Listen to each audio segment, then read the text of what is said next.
बहुत बहुत स्वागत है आपका। आप हैं मेरे साथ यानी कि आपके अपने मेरठ के बिंदास आरजे पंकज के साथ। और आज अपने स्टूडियो में मैं अकेला मौजूद नहीं हूं, मेरे साथ मौजूद हैं मेरे आज के खास मेहमान जो कि हैं वैद्य सचिन शर्मा सर।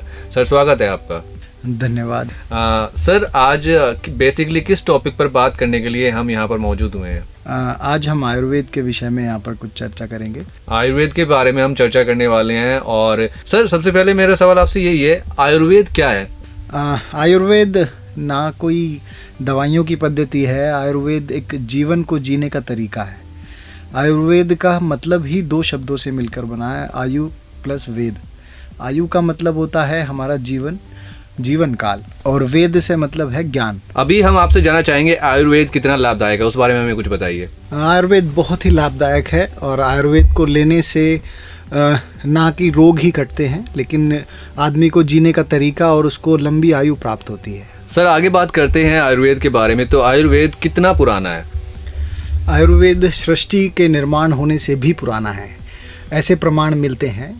जैसे कि आयुर्वेद के अवतरण में भी बताया गया है कि आयुर्वेद का अवतरण ब्रह्मा जी के द्वारा हुआ था। परंतु अगर हम देखें तो आयुर्वेद क्या है? ये सृष्टि है। सृष्टि में जितने भी पेड़ पौधे हैं ये सारे औषध हैं। जितने भी औषध हैं ये सब कितने साल पुराने हैं इसके बारे में कोई भी जानकारी किसी से भी ऐसे नहीं मिलती है और ना कि शास्त्र से। तो हम ये कह सकते हैं कि ये आयुर्वेद बहुत ही पुराना है और सबसे पुरानी पद्धति है जिसके द्वारा लोगों के रोग की चिकित्सा की जाती थी, आदमी के जीवन की आयु को बढ़ाया जाता था और वह सुखी जीवन जी पाता था। बखूबी हमें आयुर्वेद के बारे में बता रहे हैं वैद्य सचिन शर्मा सर। अभी आपसे हम ये जानना चाहेंगे आयुर्वेद से कोई नुकसान तो नहीं होता है? मतलब आजकल कई लोग इलाज कराते हैं आयुर्वेद के माध्यम से अपना किसी भी बीमारी का, तो उस पर ही हम जान लें आपसे, तो कोई नुकसान तो नहीं है आयुर्वेद का?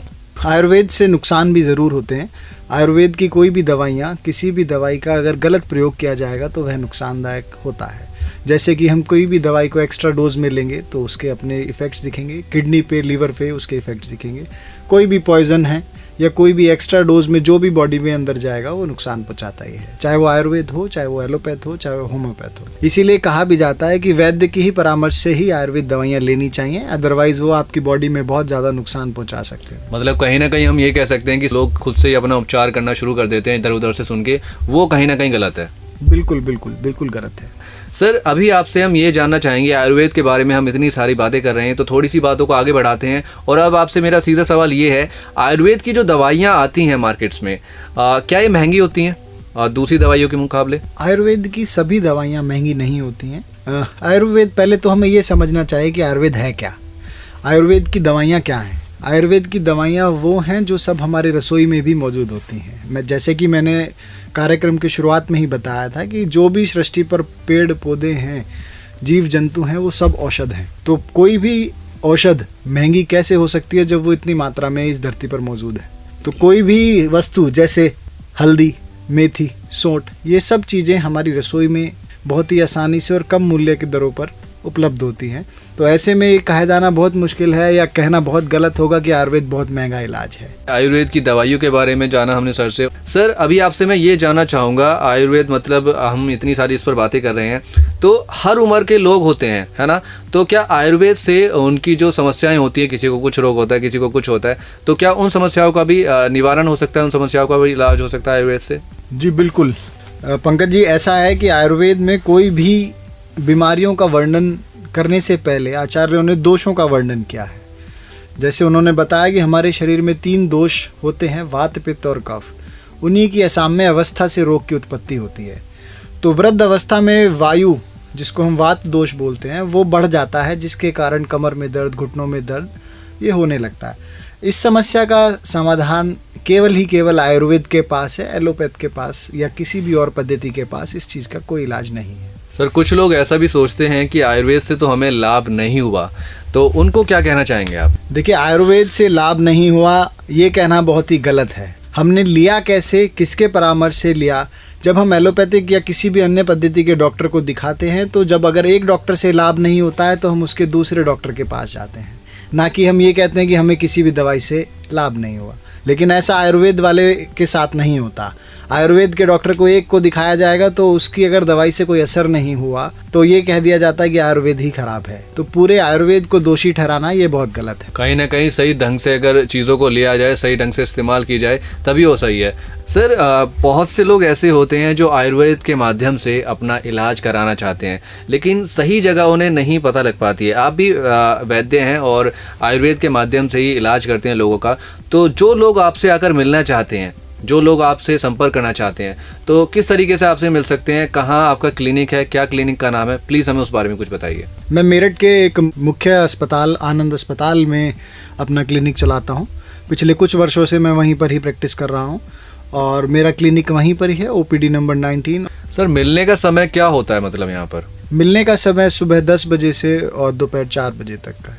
ओके। और कोई पेशेंट ऐसा है जो मतलब बहुत दूर से आ रहा है, तो क्या आप ये क्लियर कर सकते हैं अभी कि अपॉइंटमेंट लेकर आना ज़रूरी है या डायरेक्ट आ सकते हैं? देखिए, कोशिश कीजिए अपॉइंटमेंट लेकर ही आएँ, अदरवाइज आपको कुछ वेट करना पड़ सकता है। तो यही है कि आप सर से आके मिलना चाहते हैं, अभी देखिए आपके पास एड्रेस भी आ चुका है, कॉन्टैक्ट नंबर भी आ चुका है, और संपर्क करना चाहते हैं, मिलना चाहते हैं तो अपॉइंटमेंट ज़रूर लें। सर अपॉइंटमेंट नंबर हम चाहेंगे आप प्लीज़ एक बार हमारे लिसनर्स को बता दें।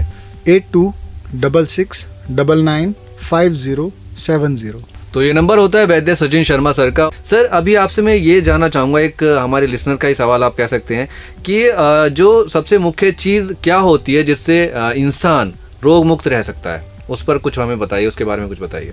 देखिए पंकज जी, सबसे मुख्य चीज़ है हमारी दिनचर्या और हमारा आहार। वो दिनचर्या के अंदर ही आहार आ जाता है। तो दिनचर्या में हम कितने बजे उठते हैं, कितने बजे सोते हैं, क्या खाते हैं, कैसे रहते हैं, किस माहौल में रहते हैं, यही डिपेंड करता है कि आप रोग मुक्त रह सकते हैं या नहीं रह सकते। सर बहुत लोगों को अवेयर किया जाता है कि आप हरी सब्जियां खाओ, लेकिन कहीं ना कहीं खाते तो हैं बट कम खाते हैं। वहीं पर जंक फूड की बात करने लगे तो इंसान हर दिन खा सकता है। तो कुछ लोग हमारे लिसनर्स ऐसे हो सकते हैं जो ऐसा करते होंगे, उन्हें क्या कहना चाहेंगे आप कि किस तरह से वो अपनी इस आदत को बदलें? देखिए, शास्त्र में बहुत सुंदर शब्दों में वर्णित है कि जिव्यात लोल्यात लभते, कि हमारी जो जिह्वा है, जो हमारी जीभ है, वही हमें मरवाती है और वही रोगों का कारण है। क्योंकि हम उल्टा सीधा खाते हैं, जंक फूड खाते हैं और बाहर की चीज़ें खाते हैं, जिसकी वजह से हम पेट की अग्नि को अपना डिस्टर्ब कर लेते हैं और हम रोग की उत्पत्ति कर लेते हैं। सर बात करने लगे योगा की, तो कितना इम्पोर्टेंट है योगा? देखिए, योगा बहुत ज़रूरी है, लेकिन योगा के साथ साथ आपका आहार बहुत ज़रूरी है। आप क्या लेते हैं वो भी बहुत इम्पोर्टेंट रखता है, क्योंकि शरीर के अंदर सिर्फ वो ही जाता है जो हम मुंह से ग्रहण करते हैं। बिल्कुल सही बताया सर ने। और देखिए, रोग मुक्त अगर आपको खुद को रखना है तो आपको थोड़ा सा अपने खान पीन पे ध्यान देना होगा। और व्यायाम मैं आपसे यही कहूँगा कि दिन में आपको जब भी टाइम मिले कम से कम 10 मिनट का समय निकालिए और व्यायाम ज़रूर कीजिए। क्यों सर, ऐसा करना चाहिए ना? बिल्कुल करना चाहिए। हर आदमी को 10 नहीं, कम से कम 20 मिनट का व्यायाम, सूर्य नमस्कार तो एटलीस्ट करना ही चाहिए। बिल्कुल। आज मेरे खास मेहमान जो कि हैं वैद्य सचिन शर्मा मेरे साथ मौजूद हैं। ढेर सारी बातों का दौर हमारा सर के साथ चला, लेकिन देखिए क्या है, इसी के साथ ही साथ फिलहाल हमारा वक्त हो चला है स्टूडियो से जाने का। तो सर जाते जाते हमारे प्यारे प्यारे श्रोताओं को क्या संदेश, क्या मैसेज देकर आप जाना चाहेंगे? और सभी श्रोताओं को मैं बस यही कहना चाहूँगा कि दिनचर्या का पालन करें, सुबह टाइम से उठें, टाइम से सोएं और अपने आप को व्यायाम में और किसी न किसी कार्य में व्यस्त रखें, जिससे कि आप किसी भी मानसिक विकार से पीड़ित ना रहें, स्वस्थ रहें, खुश रहें।